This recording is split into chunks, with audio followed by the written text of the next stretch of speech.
ఏంటి సార్ అడుగుతున్నారు మీరు చెప్పండి సార్. ఆన్గోయింగ్ సిచ్యువేషన్స్ కొన్ని జరుగుతూ ఉన్నాయి. ఇంతకు ముందు ట్రేడ్ రైట్ విషయంలో మీరు అందరూ కలిసి వైఎస్ఆర్సీపీ ప్రభుత్వాన్ని కలవడం కూడా జరిగింది. సో దాని మీద ఇప్పుడు ఒక సిచ్యువేషన్ అయితే ఉంది. సో మీరు కూడా అక్కడికి వెళ్ళిన వ్యక్తిగా మీ తాలూకా స్పందన ఏంటి విషయం? ఫస్ట్ ఆఫ్ ఆల్ మన ఆంధ్రప్రదేశ్ ప్రభుత్వ అసెంబ్లీలో కొంతమంది పెద్దలు చేసిన కామెంట్స్ పై మెగాస్టార్ చిరంజీవి గారు స్పందించిన విధానం ఏమవుతుందో అది సత్యం, 100% సత్యం, 100% సత్యం. అప్పుడు వైఎస్ జగన్మోహన్ రెడ్డి గారి హయాంలో ఆయన సీఎంగా ఉన్నప్పుడు, పేరు నాని గారు సినిమాటోగ్రఫీ మంత్రిగా ఉన్నప్పుడు ఇండస్ట్రీ నుంచి చిరంజీవి గారితో పాటు చాలామందిని వారు ఆహ్వానించడానికి నేను కూడా ఒకరిని. చిరంజీవి గారు మాట్లాడుతూ నానుమూర్తి కూడా వచ్చాడు మాతో అన్నారు. కాబట్టి చాలామంది మీలాంటి మిత్రులు నన్ను ఈవేళ అక్కడ ఏం జరిగిందని అడుగుతున్నారు. కాబట్టి చెప్పాల్సిన బాధ్యత నాపై ఉంది కాబట్టి నేను చెప్తున్నా, సత్యం చెప్తున్నాను మీకు.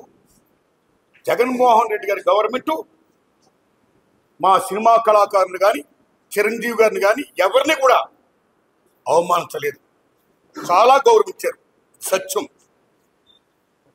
ఎందుకంటే కోవిడ్ కష్టకాలంలో సినిమా రంగం ఏమైపోద్ది అని భయోందనతో ఉన్న దశలో పరిశ్రమ పెద్దలందరూ కలిసి చిరంజీవి గారిని కలిశారు. పరిశ్రమ పెద్దగా ఆయన భావించి, ఆయన గౌరవించి నన్ను ఆహ్వానించారు. చిరంజీవి గారు స్వయంగా నాకు ఫోన్ చేశారు కూడా. అదే సంస్కారం. అప్పుడు నేను ఢిల్లీలో ఉన్నా. నారాయణమూర్తి ఇండస్ట్రీ కష్ట పరిస్థితిలో ఉంది. భారీ చిత్రాలతో పాటు సగటు సినిమా తీసే ఇలాంటి వాడు అందరూ కూడా రావాలి, ఎప్పుడైనా చెప్పాలి. అలాగే నేను కూడా పేరు నాని గారు విజ్ఞప్తి చేశాను అందరూ. అలా చాలా మంది విజ్ఞప్తి చేశారు. ముఖ్యంగా చిరంజీవి గారు తీసుకున్న రోలు సెల్యూట్, హోల్ హార్టెడ్ టెలింగ్. పరిశ్రమ పెద్దగా వాటికి బెస్ట్ రోల్ ఈ ప్లేట్ దట్ డే. ఆయన ఎవరు అవమానించాల, చాలా గౌరవించారు. మమ్మల్ని ఎవరు అవమానించాల, చాలా గౌరవించారు. మేము అందరికి వెళ్ళాం, సమస్యలను చెప్పాం. సీఎం జగన్మోహన్ రెడ్డి గారు సానుకూలంగా స్పందించారు. పేరు నాని గారితో మాట్లాడి ఏం కావాలో మొత్తం తీసుకోండి అన్ని మనం చేద్దాం అని కూడా చెప్పారు. ఇది జరిగిన సత్యం అండి, ఇది జరిగిన సత్యం. ఓకే, ఆ సమస్యలు ఇంకా ఉన్నాయి. Still it's going on. ఆయన ప్రభుత్వం ఇప్పుడు లేదు. ఇప్పుడు మన చంద్రబాబు నాయుడు గవర్నమెంట్ వచ్చింది. ఇప్పుడు ఈ గవర్నమెంట్లో ఆనాడు ఎక్కడ ప్రియాంబుల్, గత గవర్నమెంట్లో ఏ ప్రియాంబుల్ ఉందో, ఏ ప్రజలకి ఏ సమస్యలు ఉన్నాయో, ఏ ఇండస్ట్రీకి, cinema industry, anybody anything else, వాళ్ళకి ఏ సమస్యలు ఉన్నాయో అకార్డింగ్ టు ప్రియాంబుల్ విన్నపాలు ఏమవుతున్నాయో ఆ విన్నపాలని ఇప్పుడు, ఆ సమస్యలు ఇప్పుడున్న ప్రభుత్వం చంద్రబాబు నాయుడు హయాంలో నెరవేర్చాలని, దానికి సినిమాటోగ్రఫీ మంత్రి గారు దుర్గేష్ గారు సహకరించాలని, మన తెలుగు ఇండస్ట్రీ నుంచి వెళ్ళి ఇవాళ డిప్యూటీ సీఎంగా ఉన్న పవన్ కళ్యాణ్ గారు చొరవ తీసుకోవాలని నేను విజ్ఞప్తి చేస్తూ, మా సమస్యల్ని, మన పరిశ్రమ సమస్యల్ని క్లియర్ చేయాల్సిందిగా మనస్ఫూర్తిగా వారిని కోరుకుంటున్నా. Thanks a lot. Sir, Balakrishna గారు ఎవరు అడగలేరు అని చెప్పడం అనేది వారు తెలిసింది వారు చెప్పారు. అది కరెక్ట్ కాదు. చిరంజీవి గారితో పాటు మనం చాలా మంది వెళ్ళాం, అది అందరికీ తెలుసు. కాబట్టి ఆనాడు ఏమైతే అక్కడ సీఎం గారితో మాట్లాడుకున్నామో, ఏం చర్చలు జరిగాయో అవన్నీ కూడా మీకు media is the most powerful media, right? మీడియాలో చూడండి మీరు ఏముంది జరిగిందో, దట్ ఈస్ సత్యం. అది చూడండి. సో బాలకృష్ణ గారికి తెలిసి ఉండొచ్చు, తెలియకపోవచ్చు అని చెప్పారు. సో నేను బాలకృష్ణ గారి గురించి మాట్లాడదలుచుకోవాలా. కానీ చాలా మంది మాత్రం అప్పుడు వైఎస్ జగన్మోహన్ రెడ్డి గారి ప్రభుత్వం చిరంజీవి గారిని, సినిమా కళాకారుని అవమానించింది అనే అపప్రద ఏమైతుందో అది చాలా తప్పండి. అలా కామెంట్ చేయకూడదండి. Nobody have no right to assassinate other characters. సత్యం ఇంపార్టెంట్, ట్రూత్ ఇస్ ఇంపార్టెంట్. ఆ ట్రూత్ అప్పుడు ఏ కెమెరాలు అయితే షూట్ చేసావో అది చూడండి, అది తెలుసుకోండి, జనాలు చెప్పండి. That's all. సినిమా టికెట్ పదే పెంచడం రేట్లు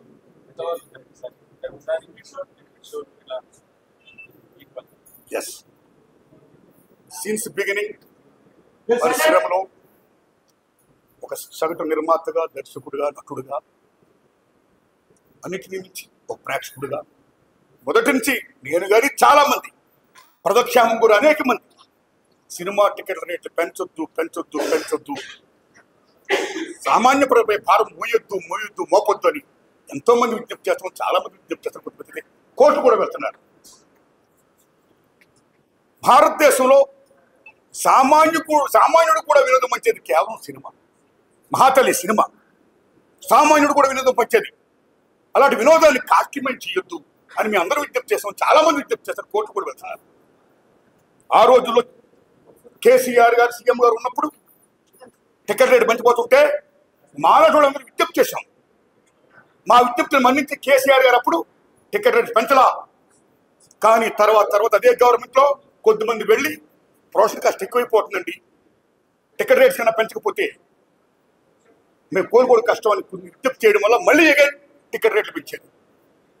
అప్పుడున్న గవర్నమెంట్ కూడా పెంచారు. తర్వాత ఇప్పుడు రేవంత్ రెడ్డి గారి గవర్నమెంట్ వచ్చింది. రేవంత్ రెడ్డి గారి గవర్నమెంట్ వచ్చిన తర్వాత అగైన్ ఈ టికెట్ రేట్ పెంచడం అనేది స్టిల్ గోయింగ్ ఆన్. ఇది కరెక్ట్ కాదు. ఎందుకంటే టిక్కెట్ల రేట్లు పెంచేది కేవలం హీరో అభిమానుల కోసం, ఆ ఒత్తిడిని తట్టుకోలేక ఒత్తిడిని తగ్గించడం కోసం, కాస్ట్ని పెంచుకోవడం కోసం, కాస్ట్ విచారణ చేసుకోవడం కోసం పెంచుతున్నాం అంటున్నారు. హీరో అభిమానులు కూడా తల్లిదండ్రులు ఉంటారు, హీరో అభిమానులు కూడా పేదవాళ్ళు ఉంటారు. ఒక్కొక్క టికెట్ 1000 రూపాయలు అయితే ఎలా కొంటారు టికెట్లు? ఎక్కడ అప్పుసప్పులు చేస్తారు? ఏమైపోతారు ప్రేక్షకుడు? ఎంత భారం మోపుతున్నారు? అది కరెక్ట్ కాదు. ఈవేళ మళ్ళీ చెప్తున్నాను మిత్రులారా, మీరు నమ్మండి, మన తెలుగు చలనచిత్ర పరిశ్రమలో ఫస్ట్ లవ్ కుస్ తీశారు. That is the biggest hit in India in Telugu. ఆ సినిమాకి 5 years పట్టింది శంకర్ రెడ్డి గారి నిర్మాతానికి.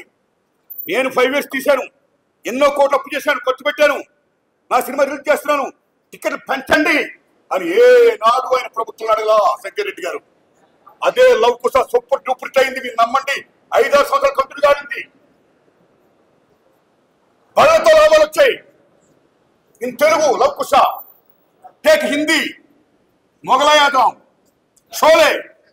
మొగలాయాదం ఆసిఫ్ గారు తీశారు, 9 ఏళ్ళు పట్టింది. గోల్డెన్ కోర్టు ఖర్చు పెట్టాడు ఆయన. నాకు 9 ఏళ్ళు పట్టింది, చాలా కోట్లు ఖర్చు పెట్టాను, నా సినిమా రిలీజ్ చేస్తున్నాను, నాకు టికెట్లను పెంచండి అని ఆసిఫ్ గారు ఏనాడు కూడా ప్రభుత్వం అడగలా.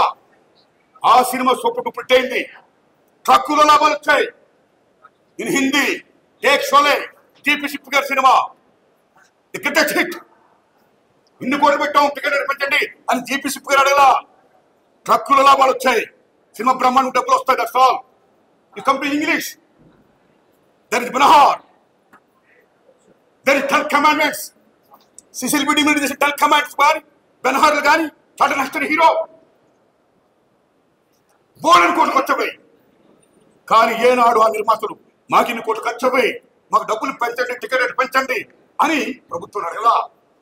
ఆ సినిమాని ప్రేక్షకులు బ్రహ్మరథం పట్టారు, ఆడిచ్చారు. మీరు నమ్మండి, గూడ్సుల్లో లాభాలు చేయాలి. సినిమా బాగుంటే డబ్బులు వస్తాయండి. ఈ రకంగా టికెట్ రేట్లు పెంచుకుంటూ సామాన్యుడిపై భారం మోపడం పరమ దారుణాలు దర్శనం. నేను ఒకటే కోరుతున్నాను రేవంత్ రెడ్డి గారిని, అయ్యా రేవంత్ రెడ్డి గారు, మీరు అసెంబ్లీలో మాట్లాడుతూ అసెంబ్లీ సాక్షిగా నా హయాంలో టికెట్ రేట్ పెంచను, మిడ్ నైట్ షోలు వేయనన్నారు మీరు. టికెట్ రేట్లు పెంచను, మిడ్ నైట్ షోలు వేయనన్నారు మీరు. మేమందరూ ఆనందించాం, హర్షధ్వానంతో క్లాప్ కొట్టాం. కానీ రేవంత్ రెడ్డి గారు, కానీ ఈవేళ మీ గవర్నమెంట్ ఏం జరుగుతున్నాయి? గత గవర్నమెంట్ మీ గవర్నమెంట్ కూడా ఎవరైతే వచ్చి వాళ్ళు కష్టాలు చెప్పుకుంటున్నారో, మాకు ఇంత ఖర్చు అయిపోయింది, టికెట్ రేట్ పెంచకపోతే మాకు గతి లేదు అని అంటున్నారో, మీరు వెంటనే ఇమ్మీడియట్ గా వాళ్ళందరికీ టికెట్ రేట్ పెంచుకోమని మీరు జీవో పాస్ చేస్తున్నారు. ఇక్కడ మీరే కాదు, అక్కడ ఆంధ్రప్రదేశ్ గవర్నమెంట్ కూడా 2 రాష్ట్ర ప్రభుత్వాలు ఇలా టికెట్ రేట్ పెంచడం అనేది దారుణం. మీరు ప్రజలను మన్నించండి, సగటు ప్రేక్షకులను మన్నించండి. మీ డిమాండ్ ఫ్రమ్ ద పీపుల్, వాళ్ళని మన్నించండి. డబ్బులు అయిపోతే మళ్ళీ మిగతా సినిమాలు ఎక్కడ చూస్తారు? వాళ్ళు అప్పు సప్పు చేస్తే ఇంత డబ్బు పెట్టేసి చూస్తే మిగతా సినిమాలు ఎక్కడ చూస్తారు? వాళ్ళు